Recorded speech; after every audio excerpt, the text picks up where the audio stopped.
coding IDEs such as VSCode, snippets refer to templates that make it easier to enter repeating code patterns such as, for example, loops, conditional statements, function declarations, class declaration, boilerplates, and the like. In VSCode, they appear in IntelliSense, and IntelliSense usually activates after writing a couple of characters.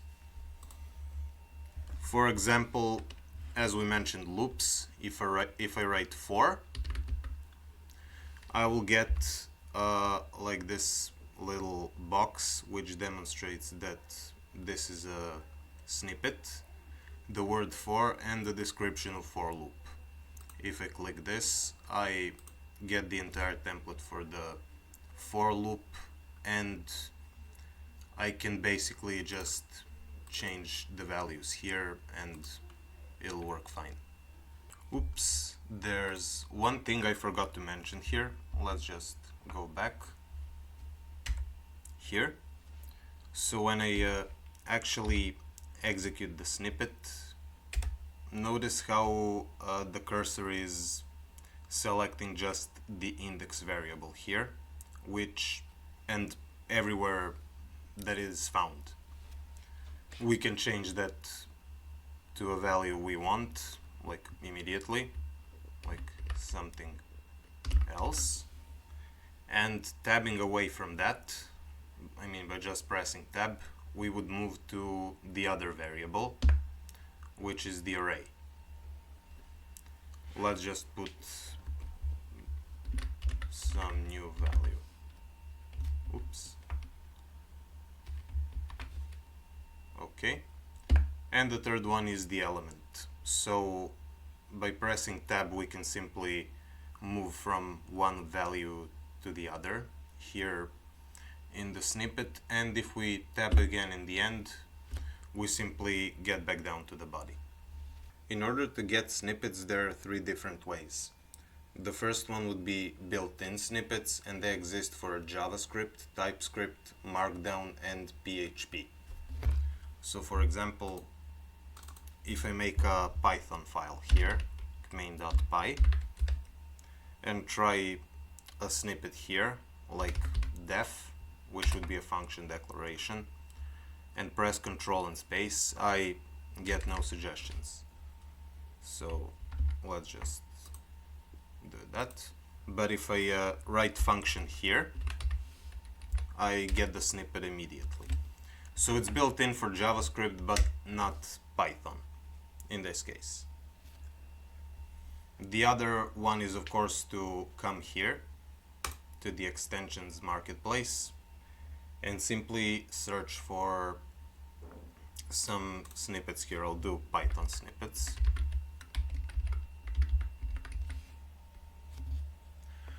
And here we can see a lot of packages here. We just simply would need to pick one to install. Let's see just Python, what it gives us. Okay. I should probably enable that. Never mind. So the marketplace will also enhance JavaScript snippets as well by introducing introducing new snippets to different frameworks. Like there are React Redux snippets here, React snippets, Redux snippets, React native snippets, everything. Of course, there is a third way, so I will not be installing anything, and I will be demonstrating how we make our own snippets. So to get to the file we write snippets in, we have to go to File, Preferences, and Configure User Snippets. This will open the, I don't know, VS Code console or something here, and we'll just go to javascript.json.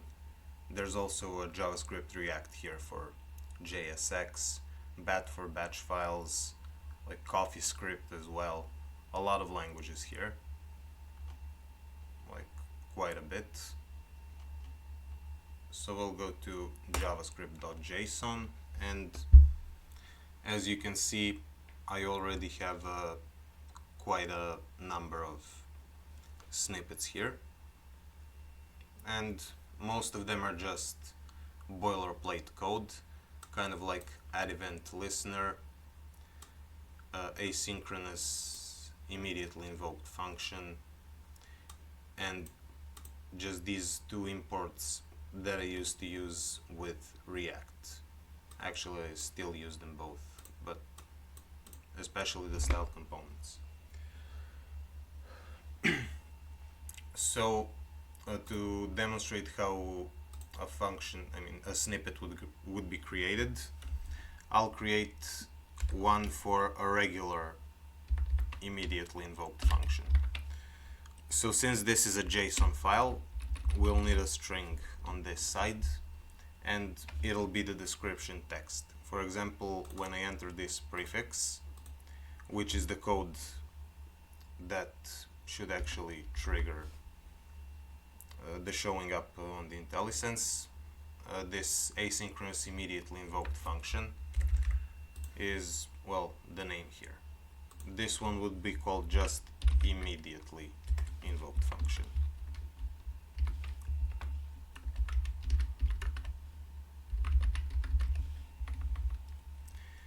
They're good for stuffing all the code in a single function and executing it immediately. So this object takes a couple of key value pairs. The first one will be prefix, which would be just iffy, since asynchronous has an A in front of it. The body,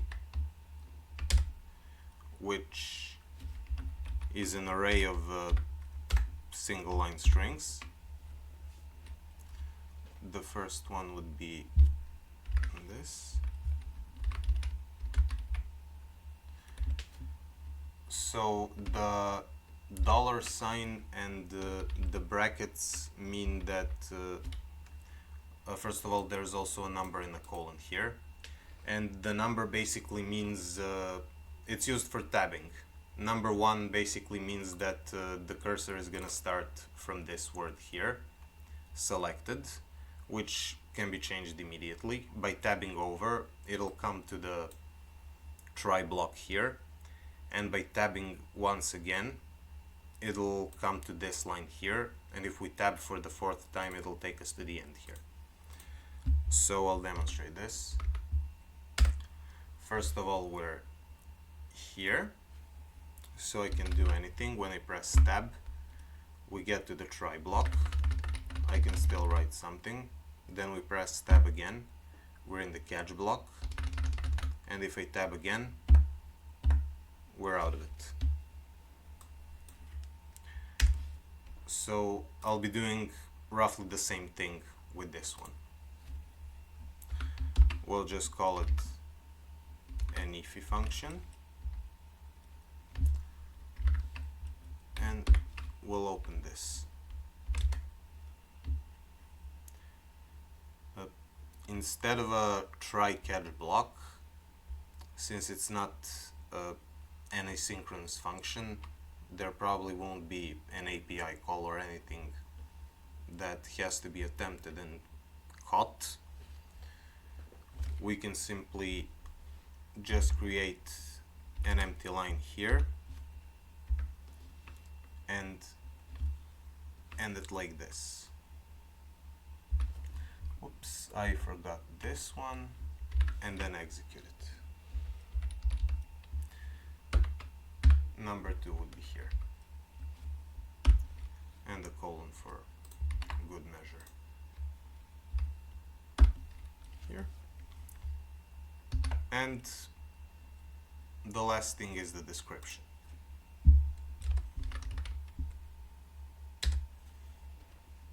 We simply say what it does here.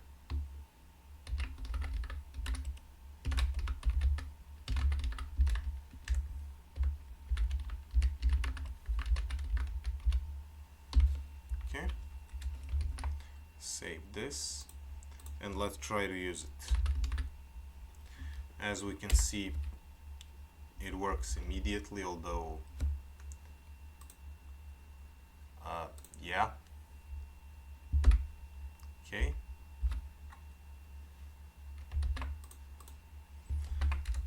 Let's try now. Okay, much better now.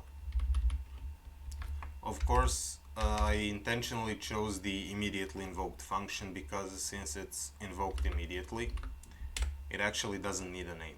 So we can just do this, and we're in the body and do our thing. Okay.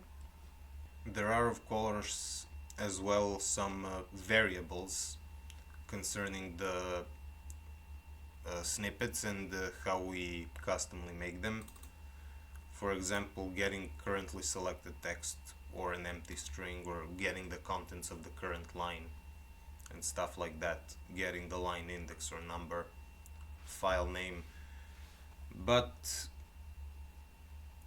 for the most part, none of that will be needed to create a snippet, and this would be more than enough.